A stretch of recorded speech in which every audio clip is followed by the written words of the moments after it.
Bien, volví. Tuve algunos problemas de electricidad, pero ya volví. Bien, en la parte anterior estaba hablando que tenemos el nuevo DCM5. El nuevo DCM5TR revisado incluye nuevas adicciones, otras están en estudio, como son las adicciones a internet, las adicciones a los videojuegos, a las compras y a los ejercicios.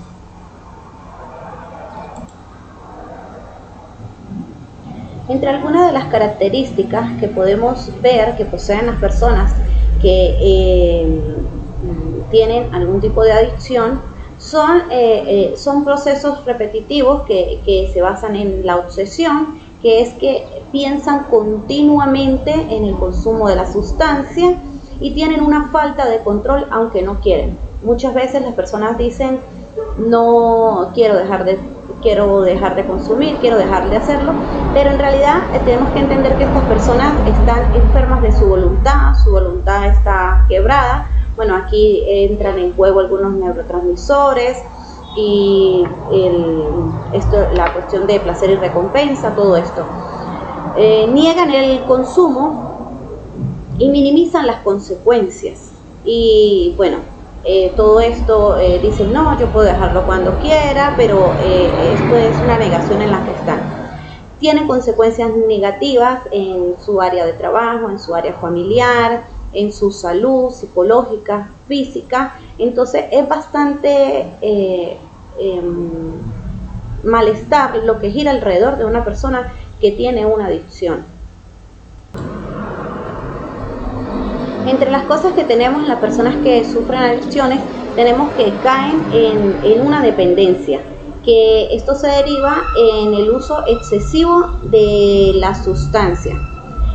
Padecen también algo que se llama craving, que es cuando hay un deseo incontrolable por consumir la sustancia después de haber interrumpido su uso. Está la tolerancia, que es el proceso cuando la persona siente la necesidad de aumentar el consumo o de conseguir una dosis mayor. Y tenemos el síndrome de la abstinencia. El síndrome de la abstinencia son los síntomas físicos y psicológicos que presenta la persona cuando cesa el consumo de una forma brusca o la cantidad que ha consumido es insuficiente. Aquí hay un parecido, ¿verdad?, en conceptos entre el craving y el síndrome de abstinencia. De hecho, el craving, la diferencia es que varía a lo largo del día, aumentando las primeras horas de la tarde. Al contrario del síndrome de la abstinencia, tiene un curso más temporal bien definido y suele aparecer después de 24 a 48 horas y finaliza después de la tercera o la cuarta semana. En lo que tiene que ver la neurobiología de las adicciones, tenemos la parte del sistema de recompensa.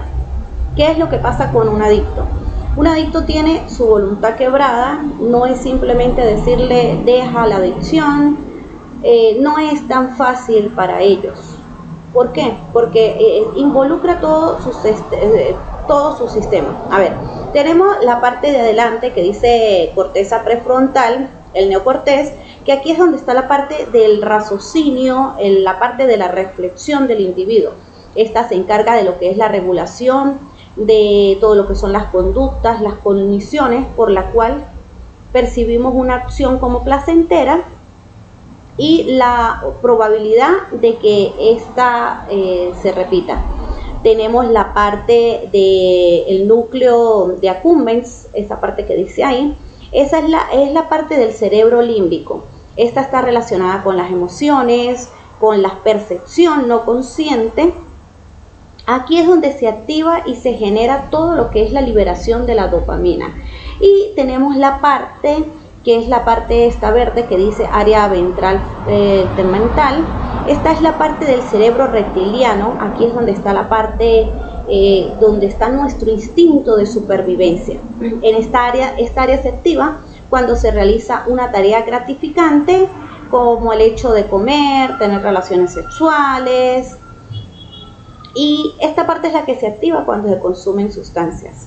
A ver, ¿qué pasa? Voy a dar un ejemplo. Por ejemplo, a mí me gusta comer torta, un pastel, que venden a 10 calles de mi casa. Pero resulta que alrededor de mi casa, cerca de mi casa, hay 3, 4 panaderías. Pero a mí me gusta es la torta que venden a 10 calles de mi casa. Entonces, cada vez que yo como esa torta, cada vez que pienso en ese sitio, yo quiero ir allí, ¿verdad? Y allí es donde yo siento placer. Nosotros originalmente, al comer, al bañarnos, al tener sexo, un abrazo, todo esto son cosas que generan placer en la vida. ¿Qué pasa con las adicciones? En el área por lo menos de las drogas, son químicos sintéticos, incluso la marihuana. Muchos usan marihuana porque dicen que es natural, que esto, pero resulta que la marihuana actualmente ya la han sintetizado también. Incluso la misma persona que la consume ni siquiera sabe si es natural o es sintética. La han sintetizado porque la han hecho química, porque se vuelve más adictiva. Al volverse química, aplica toda esta parte de neurotransmisores, hace todo este sistema de recompensa, se hace más dependiente. Llega el punto donde lo único que me produce placer, se sobrecarga todo esto, se sobrecarga tanto esta parte, que la persona solamente siente placer al consumir la droga, ¿verdad?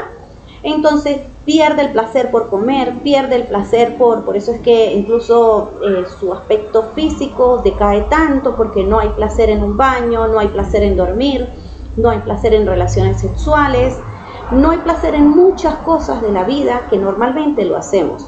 Entonces decirle a un adicto, deja de consumir, no es tan fácil, porque ya se vuelve parte de la vida. Es como que me digan a mí, por favor, deja de comer. Yo digo, está bien, no voy a volver a comer, pero a los 3, 4 días mi cuerpo me está pidiendo comida, a los 5 días, a los 10 días. Entonces, eso sucede con ellos. Su organismo ya lo pide como pedir comida. Entonces, por eso ellos necesitan una atención especializada y necesitan bastante comprensión. Si alguien tiene un adicto, es necesario comprender primero qué está pasando en su cuerpo. Y si alguien está consumiendo, quiero decirle, si alguien está viendo este video y está consumiendo algo, quiero decirle que diariamente hay miles de neuronas, ni siquiera muriendo, suicidándose. Sus neuronas se están suicidando diariamente. Por eso es que a lo largo del tiempo podemos ver que estas personas, su nivel cognitivo va decayendo, su nivel cognitivo se ve afectado. Bien, aquí tengo una lista de algunas de las principales drogas que afectan.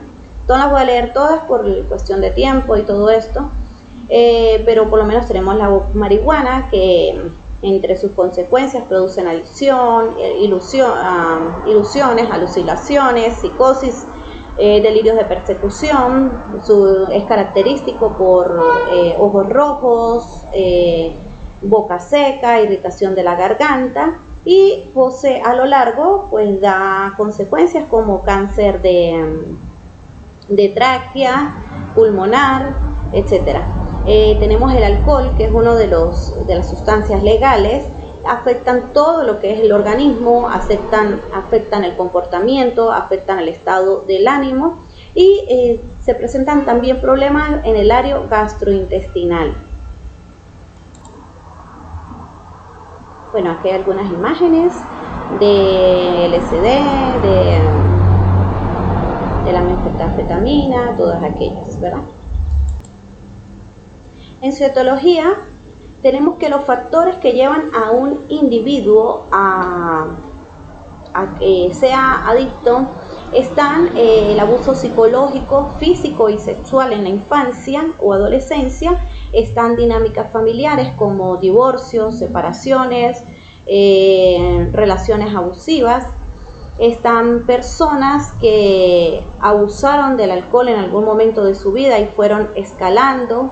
Están dificultades relacionadas con los modelos vinculativos y formación de un estilo de apego temeroso, preocupado, resistente. Para que se produzca una adicción, se pasa por diferentes etapas. Empezamos con el consumo experimental, luego abuso y luego adicción. El experimental es aquel que se realiza por curiosidad y que se hace por presión de las amistades. Luego el consumo de abuso, que es frecuente y en ocasiones comienza a ser más seguido, ya comienza a ser que para relajarme, que para acá, y luego va subiendo hasta que la persona ya llega a una adicción, que es cuando ya tiene la necesidad física y psicológica de consumir la droga, donde ya empieza a afectar su economía, donde todo su mundo gira alrededor de la adicción, del consumo de la sustancia. En su epidemiología tenemos que la edad de inicio del consumo es entre los 12 y los 17, es una media, a veces incluso antes, y la edad de abuso, cuando se comienzan a esas edades, ya comienza a ser entre los 18 y los 25 años. Tenemos que el abuso de sustancias es una problemática de salud mundial debido a todas las variantes, todos los factores que se ven involucrados. Está asociado a enfermedades como el VIH y la hepatitis C. Por eso, debido a que, por ejemplo, las personas que se inyectan suelen compartir las jeringas, entonces no hay ningún tipo de cuidado ni precaución, entonces por eso ese tipo de riesgos. Este tipo de personas, cuando están en su estado de droga, suelen a veces dormir en la calle, suelen dormir en sitios no aptos, entonces suelen enfermarse bastante, y por eso el mayor riesgo de contaminación. Diversos estudios han demostrado que el consumo de drogas legales, como lo que es el alcohol y el tabaco, desde temprana edad, contribuyen y llevan a que luego se consuman las sustancias ilícitas en edades posteriores.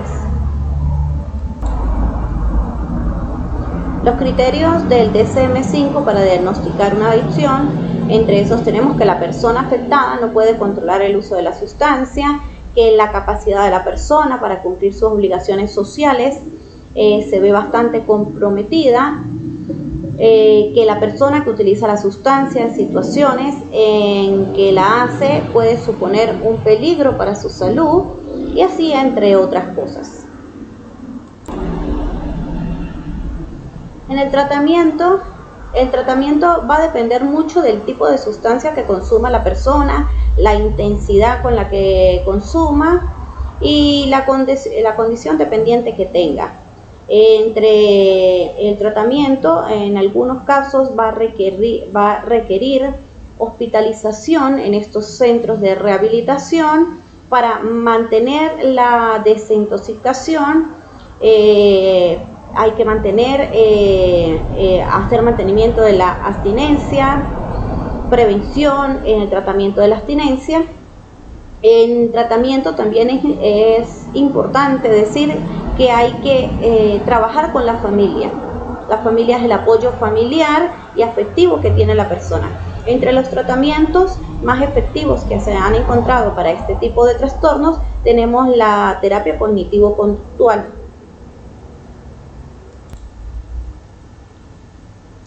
El pronóstico para las personas adictas podemos decir que existe un alto grado de recaída. Esto debido a que cuando las personas, por ejemplo, salen de sus sitios de rehabilitación, bien, salen con toda la energía, con toda la voluntad, salen con todas las ganas, pero socialmente se encuentran estigmatizados. Es muy difícil para ellos encontrar trabajo después de que dicen yo fui adicto. Es muy difícil para ellos alejarse de este núcleo de amistades que tenían. Suelen meterle presión, dependiendo la zona en la que vivan también. Incluso familiar. La familia muchas veces queda como con esta cosa de si la persona llegó al extremo de vender los enseres de la casa, cualquier cosa, la gente, su misma familia queda como con desconfianza. Esta misma actitud que recibe el individuo cuando sale a la calle, a veces es motivo de recaída. Podemos decir también que este trastorno se puede ver más en el sexo masculino que en el femenino y puede diferir mucho con el trastorno negativo desafiante y con trastornos de la conducta.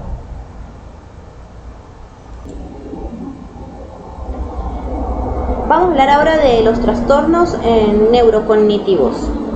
El trastorno neurocognitivos son un tipo de trastornos que son relacionados con los procesos mentales en los que se ven afectados todos los que son las funciones neurocognitivas.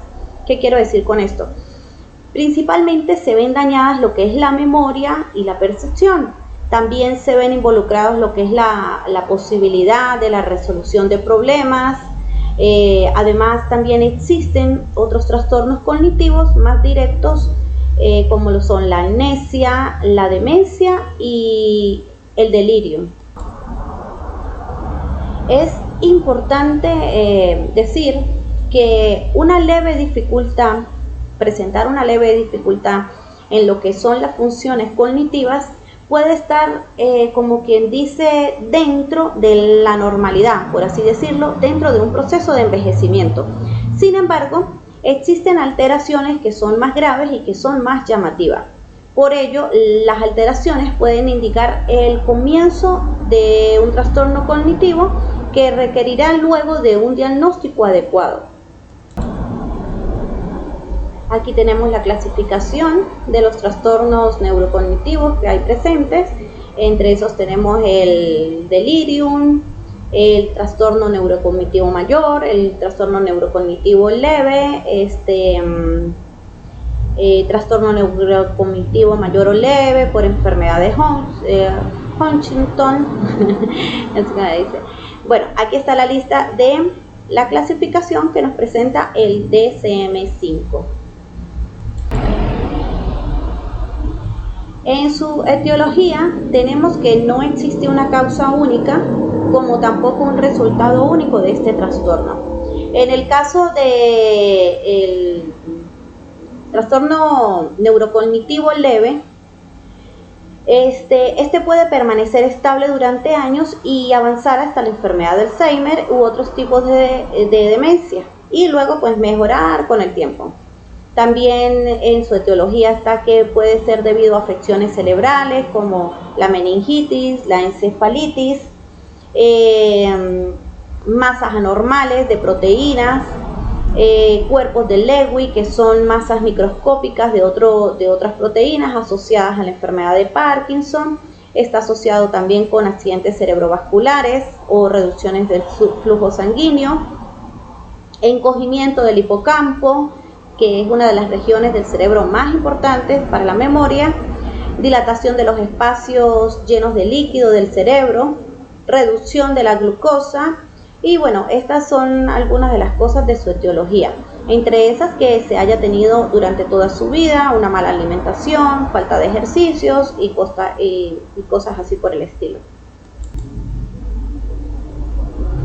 En su epidemiología tenemos que puede comenzar a una edad avanzada, que puede tener causas, venir por causas como el tabaquismo, la diabetes, colesterol elevado, obesidad, depresión, falta de actividad física, un nivel educativo bajo, no participar o no ser personas que no tienen muchas relaciones sociales, y también que la prevalencia es de entre el 10 y el 30% de individuos ancianos que acuden a los servicios de urgencias. Bien, aquí tenemos los criterios que nos presenta el DSM-5. Entre los que tenemos, entre las señales de alerta que tenemos más frecuentes, suelen ser como problemas de memoria notables, como por ejemplo que no recuerda el lugar donde dejó las cosas. También pueden presentar cambios de humor, cambios en su manera de comportarse. También suelen mostrar más enfado de lo normal, se pueden volver bastante irritables. Suele ser más frecuente lo que es se vuelven un poquito como más torpes, por así decirlo, a la hora de realizar una tarea cotidiana. Pierden como esta independencia en el momento de hacer compras, de cocinar, de vestirse. Van a presentar también dificultades para expresarse. Por ejemplo, están contando una historia y de repente se bloquean o se les olvida qué era lo que yo estaba diciendo, esto que se llama, se le olvidan el nombre de la cosa, tienen las llaves en la mano y dicen esto, ¿cómo es que se llama esta cosa? Por lo tanto, si se diagnostica algún trastorno neurocognitivo, sería idóneo que los allegados a las personas afectadas estuvieran alertas a lo que son las señales de alarma y buscar ayuda profesional de inmediato. Esto pues con el fin de que un profesional pueda hacer un diagnóstico adecuado y así poder realizar pues un tratamiento acorde a las necesidades para retrasar lo que es el declive lo máximo posible y de esta manera se mantenga lo que es la funcionalidad o la independencia y que la persona pues pueda durar mucho más tiempo. En su tratamiento tenemos que no siempre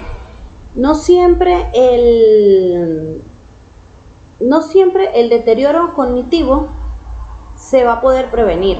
Sin embargo, algunas investigaciones sugieren que hay algunos factores ambientales que pueden afectar el riesgo de desarrollar esta afección.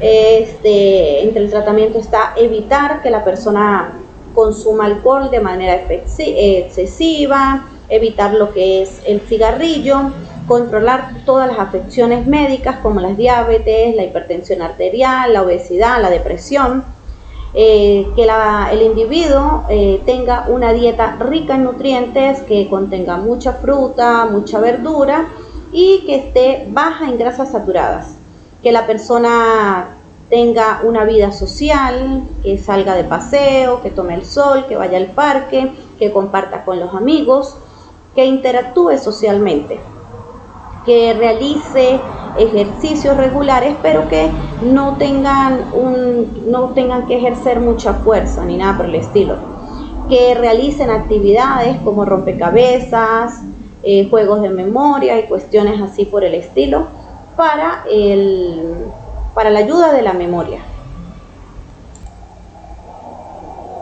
Bueno, el pronóstico aquí no es muy favorable porque nos dice que las personas que presentan deterioro cognitivo leve tienen un riesgo significativo mayor de presentar demencia, aunque esto tampoco es un determinante.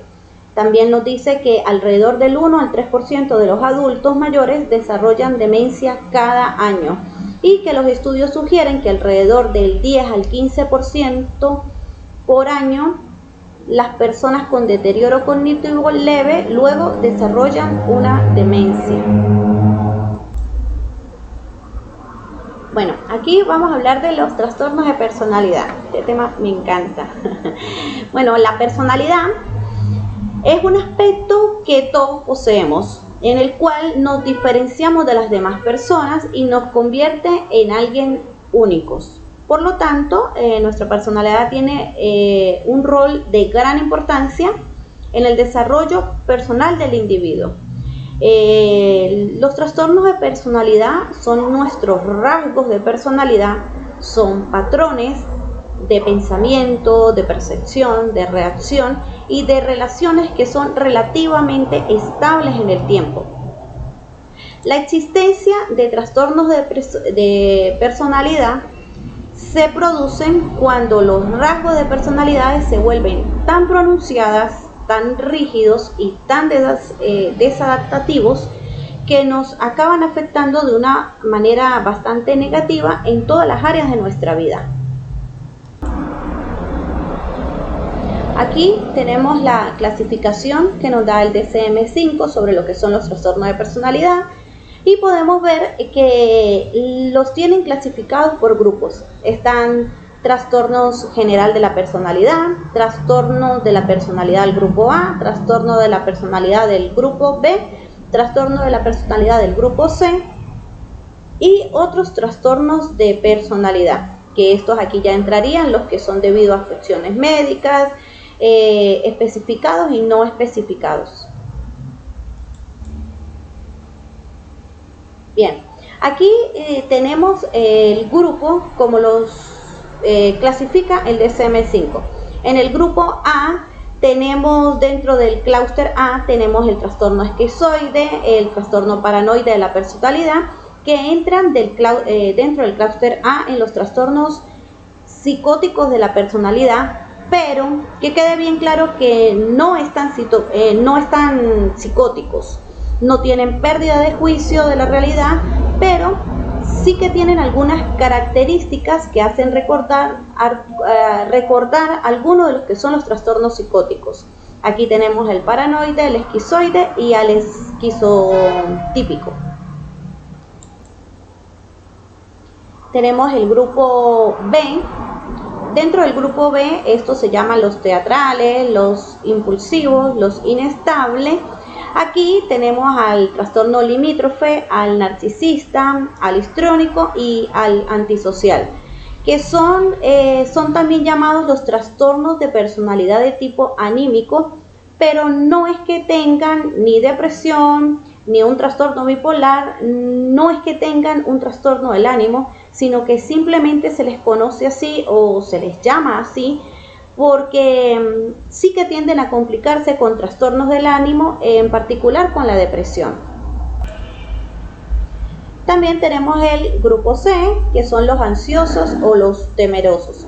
Aquí tenemos el trastorno evitativo, el obsesivo compulsivo y el dependiente, que se consideran que son los trastornos ansiosos de la personalidad, pero que quede claro, que quede bien claro, tampoco son trastornos ansiosos, son trastornos de personalidad. Y aunque sí suelen tener como uno de los síntomas o de las características que son fundamentales de esta tendencia a la ansiedad, suelen tener tendencia al miedo, es cierto que se pueden complicar ya sea con trastornos ansiosos o con los trastornos del ánimo también. Y por último tenemos otros trastornos de personalidad como los no especificados, los especificados, los inducidos por sustancias, afecciones médicas y eso. Entonces, como vimos, los trastornos de personalidad se clasifican en clúster A, clúster B y clúster C, que se llaman o se les suelen llamar los psicóticos, los anímicos o los ansiosos, pero sin ser ni psicóticos, ni anímicos, ni ansiosos. Bien, vamos a la siguiente. Aquí tenemos el grupo A, como su clasificación: paranoide, esquizoide, esquizotípico. No lo voy a explicar todo porque en realidad pues seguiría bastante tiempo hablar de cada uno de ellos, pero sí voy a dar un pequeño resumen.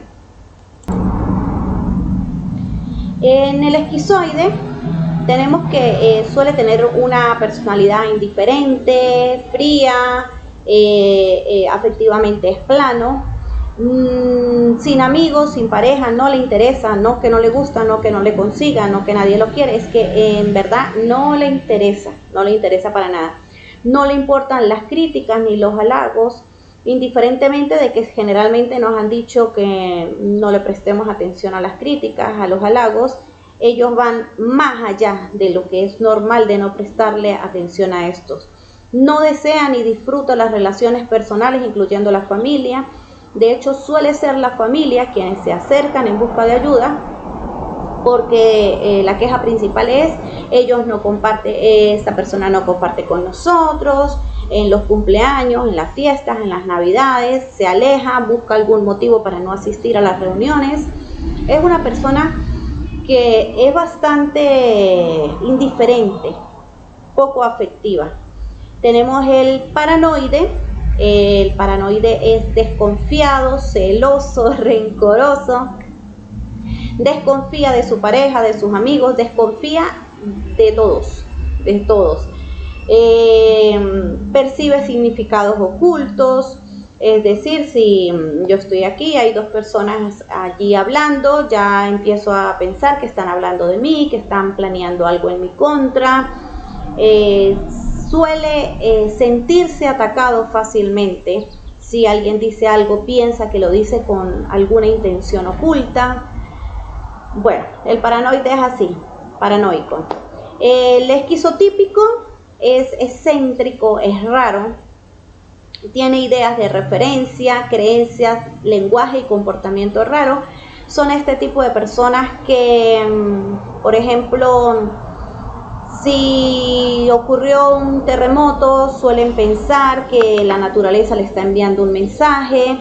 Si pasó alguna noticia, piensan que es por culpa de ellos, que ellos tuvieron algo que ver.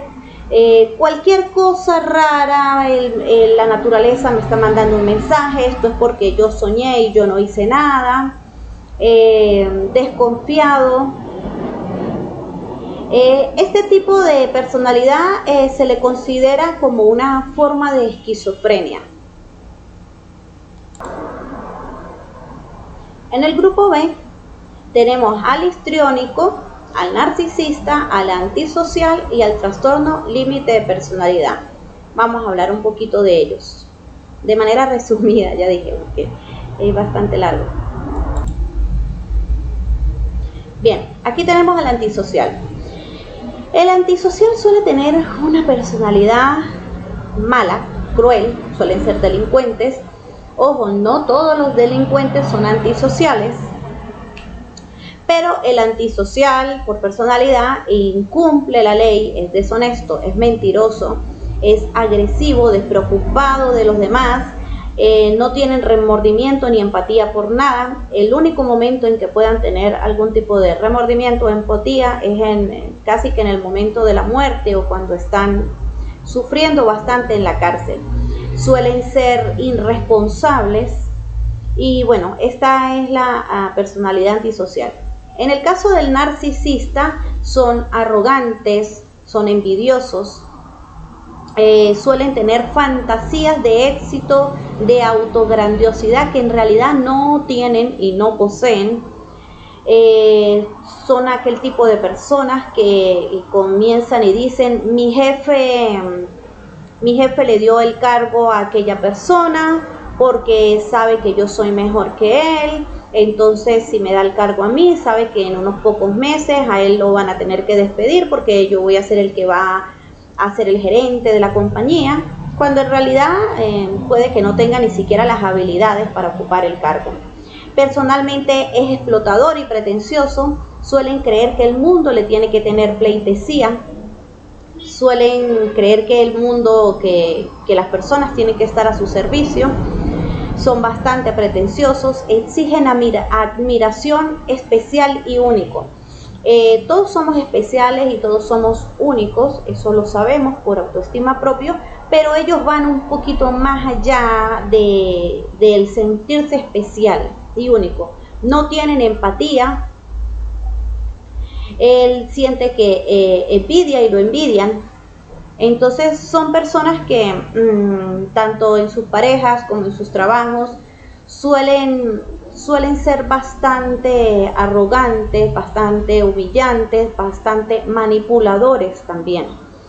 En el caso del trastorno límite de personalidad o borderline, como los conocen, suelen ser agresivos, impulsivos e inestables. Ellos se caracterizan por tener relaciones intensas e inestables. Lucha desesperada contra el abandono, son estas personas que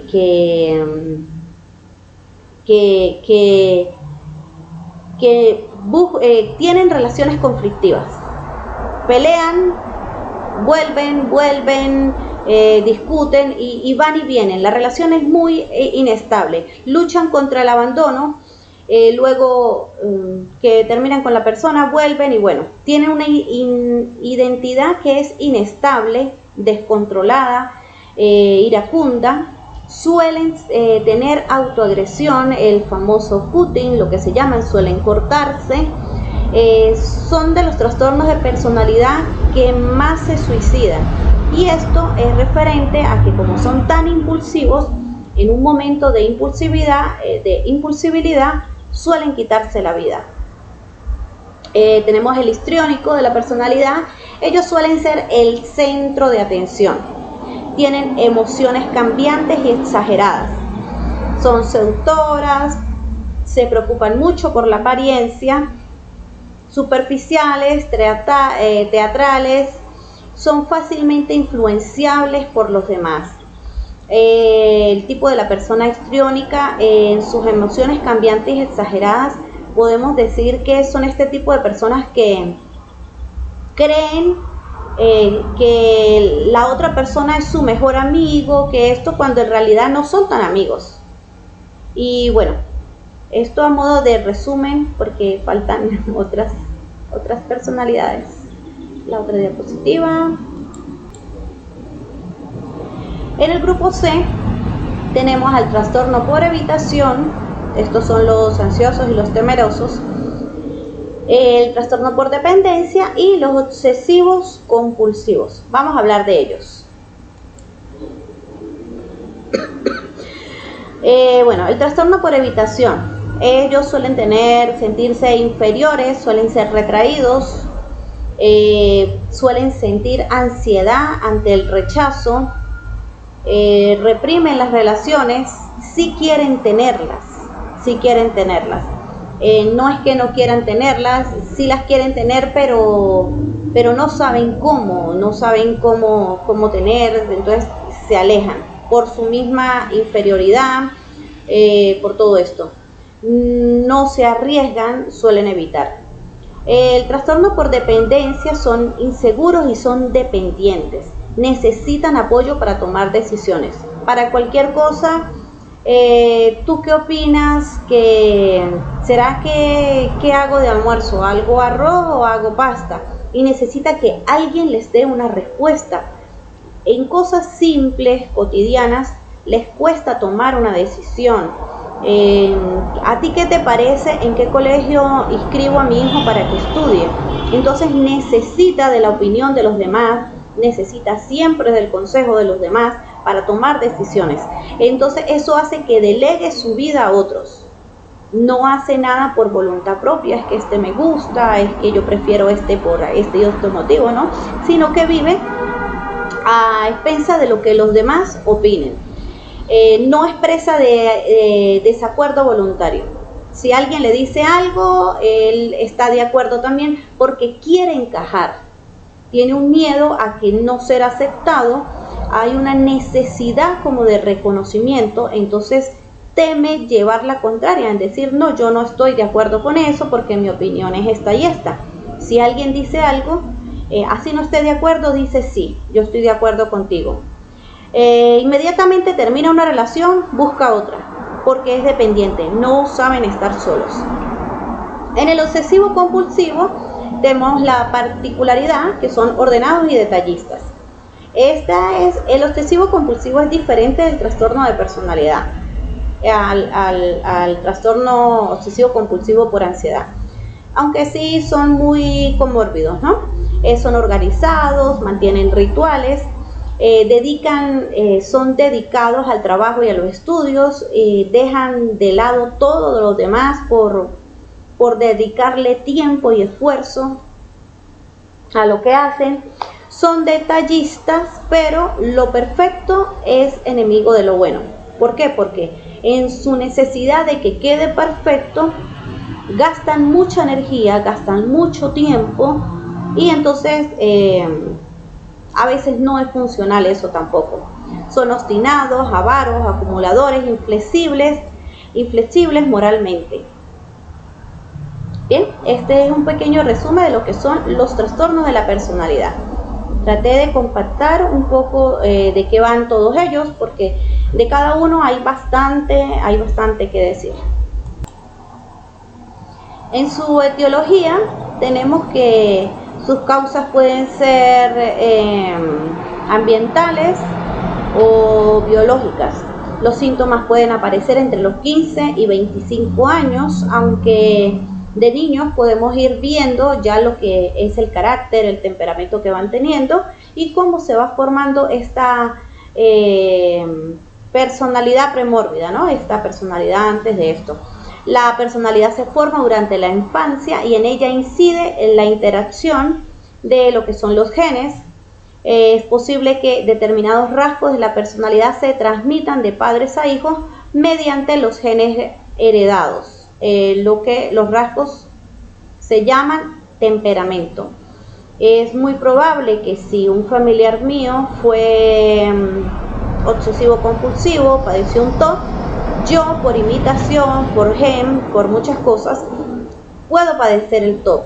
Si tuve algún familiar que fue paciente psiquiátrico, padeció de depresión, esquizofrenia, cualquier cosa, es muy probable que familiares de primera línea padezcan también algún trastorno de personalidad. Algunos autores piensan que los trastornos de personalidad son provocados por una combinación de influencias tanto genéticas como del entorno.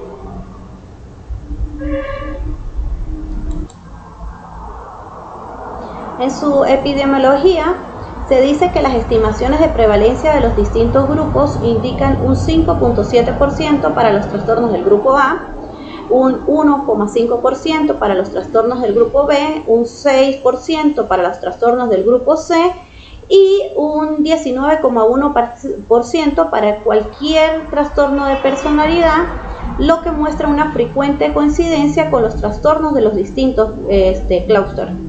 Los datos de las encuestas de epidemiología nacional de los años 2001 y 2002 sobre la cola de afecciones relacionadas apuntan que aproximadamente el 15% de los adultos en Estados Unidos tienen al menos un trastorno de personalidad. Los criterios del DSM-5, bueno, cada personalidad tiene su criterio específico, pero entre lo que concuerdan es que tienen que tener un patrón de comienzo temprano, se rastrea al menos hasta la edad, hasta la adolescencia o la adultez temprana, que su funcionamiento, que presente un malestar funcional y bueno, entre otras cosas. Cada trastorno tiene su criterio, entonces compactarlos a veces es un poquito complicado. En su tratamiento, este va a depender, depende del trastorno que tenga. Depende de la gravedad, de la situación, del malestar que presente, va a pretender. Igualmente, esto va a requerir de un equipo multidisciplinario, donde van a incluir psicólogos, psiquiatras, psicofarmacología, asistencia social, y son tratamientos que suelen durar, como esto es parte de la personalidad y permanecen a lo largo del tiempo, esto puede requerir meses y años. En el pronóstico hay algunos trastornos de personalidad o enfermedades que a menudo coexisten con los trastornos de personalidad. Por ejemplo, los trastornos depresivos de ansiedad, los relacionados con sustancias, los de síntomas somáticos y los de los trastornos de alimentación. Estos pueden complicar el tratamiento y prolongar el tiempo hasta una remisión, lo que aumenta el riesgo de recaída y disminuir la respuesta al tratamiento, que en general es elevada.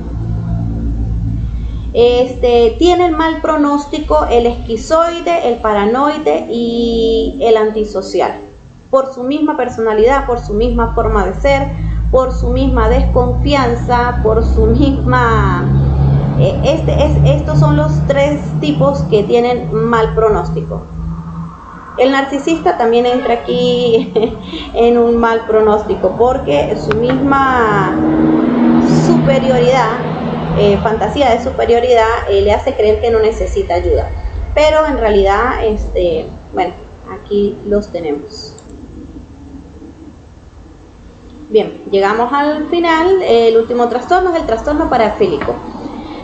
Los trastornos parafílicos son fantasías recurrentes e intensas de excitación sexual, pulsiones o comportamientos sexuales angustiosos o incapacitantes y que involucran objetos inanimados, niños o adultos sin consentimiento, o el sufrimiento o la humillación de uno mismo o de la pareja con la probabilidad de causar daño. A ver, tenemos que el término parafilia denota cualquier interés sexual intenso y persistente, distinto de lo que es el interés sexual dentro de lo que son las relaciones de pareja normales, por así decirlo, ¿no? Algunas parafilias tienen como preocupación primaria ante todo lo que son las actividades eróticas de la persona, y otros se centran en los objetivos eróticos de la persona. Entre las actividades eróticas, entre la primera, destaca lo que es el interés intenso y muy persistente por lo que son los azotes, latigazos, cortes, ataduras e incluso la asfixia de otras personas, y un interés en las actividades que igualan o exceden lo que es el interés de copular con otra persona, como por ejemplo un interés sexual o de preferencia y bastante intenso, lo que son hacia los niños, hacia los cadáveres.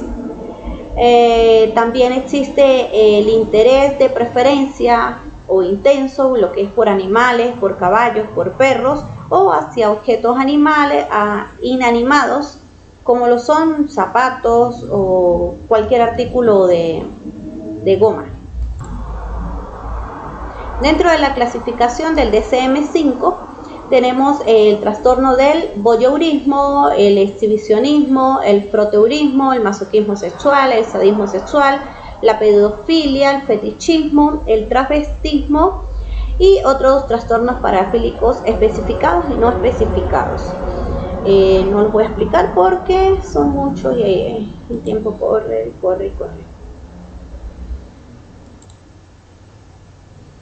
En su etiología tenemos que no se sabe con exactitud cuáles son las causas de las parafilias, aunque los psicoanalistas sugieren que estas conductas son la repetición de un patrón de un hábito sexual que surgió en edades tempranas.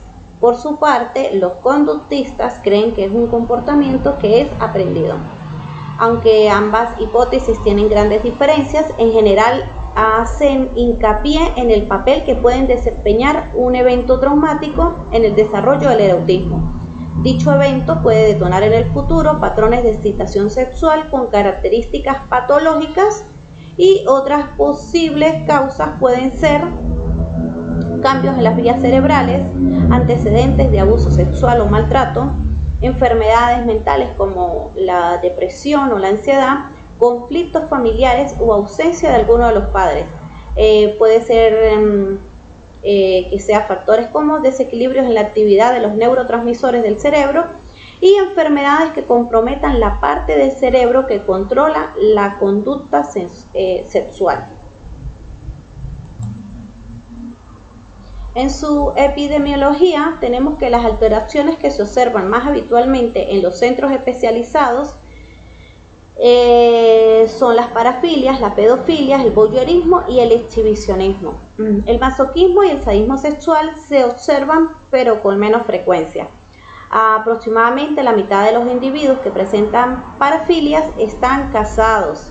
En general, las parafilias parecen ser patologías claramente masculinas, aunque la parafilia ocasionalmente se diagnostica en mujeres, por ejemplo, el masoquismo sexual, y el 95% de los casos son en hombres. La mayoría de las mujeres vistas por parafilia originalmente buscan ayuda para otros problemas tales como la depresión, la promiscuidad o problemas de relación. Más del 50% de las parafilias comienzan antes de los 18 años y los pacientes parafílicos suelen presentar con frecuencia 3 o 5 parafilias a la vez, o bien se han alternado a lo largo de sus vidas. En este caso, lo que es el exhibicionismo, el fetichismo, el masoquismo sexual, el sadismo sexual, el fetichismo transvestista, el voyeurismo y la zoofilia. Entre los criterios que nos presentan el DSM-5, bueno, cada trastorno tiene su criterio individual, pero a modo general tenemos que las características que deben presentar es que sean intensos y persistentes, que provoquen una angustia o un deterioro significativo en lo que es en el área social, laboral o de otras áreas importantes de su funcionalidad, y que las personas con un trastorno parafílico, por ejemplo, pueden tener una alteración en la capacidad de sentir afecto o de mantener una intimidad emocional sexual recíproca con su pareja. En el tratamiento para este tipo de trastornos tenemos que para los trastornos, por ejemplo, los trastornos parafílicos, se han utilizado técnicas de psicoanálisis tradicional, hipnosis y terapias de conducta. Desde hace poco también se emplean fármacos conocidos como antiandrógenos que disminuyen lo que son los niveles de la testosterona. Este medicamento disminuye lo que es el deseo sexual en los hombres y la frecuencia de imágenes mentales en escenas sexuales. Esto facilita la concentración en lo que es el asesoramiento psicológico. Por eso, en la mayoría de los casos se sugiere la combinación de terapia farmacológica y terapia cognitivo-conductual. Es posible que también se sugieran antidepresivos como la fluoxetina, que también disminuyen el deseo sexual. Sin embargo, estos últimos no son tan eficaces para controlar las fantasías sexuales intensas. En su pronóstico tenemos que las fantasías e impulsos asociados a estos trastornos pues son recurrentes, y muchos pacientes explican que siempre tienen fantasías, pero que a veces existen periodos en los que su frecuencia y su intensidad varían de modo sustancial. Algunas de las fantasías y los comportamientos asociados con las parafilias pueden iniciarse en la infancia o en las primeras etapas de la adolescencia, pero su desarrollo se define y elabora mejor durante la adolescencia y los primeros años de la vida adulta. Estas alteraciones tienden a ser crónicas y durar muchos años, pero tanto las fantasías como lo que son los comportamientos disminuyen a menudo con el paso de los años. Los comportamientos pueden incrementarse en respuesta a lo que son los estímulos psicosociales estresantes en relación con otros trastornos mentales o con la oportunidad de practicar lo que es la parafilia. Bien, esto fue toda mi exposición. Como pudimos ver, los trastornos mentales suelen dañar gran parte de la funcionalidad del individuo. Existen mucho estigma alrededor de muchos trastornos mentales, mucha falta de conocimiento de cómo son cada uno de ellos. Todavía falta psicoeducar a la familia, psicoeducar a la comunidad, para que aprendamos cómo es un trastorno mental, qué hacer, cómo tratarlos, no etiquetar a las personas. A veces etiquetamos a alguien por algún rasgo, porque tuvo algún momento, algún episodio, entonces ya lo etiquetamos. La salud mental es bastante importante, es bastante importante acudir a un especialista en caso de que veamos que algo está afectando nuestra vida, está afectando nuestra salud emocional, nuestra salud mental, emocional, laboral. Es bastante importante conocernos a nosotros mismos y psicoeducarnos. Esta fue mi exposición el día de hoy.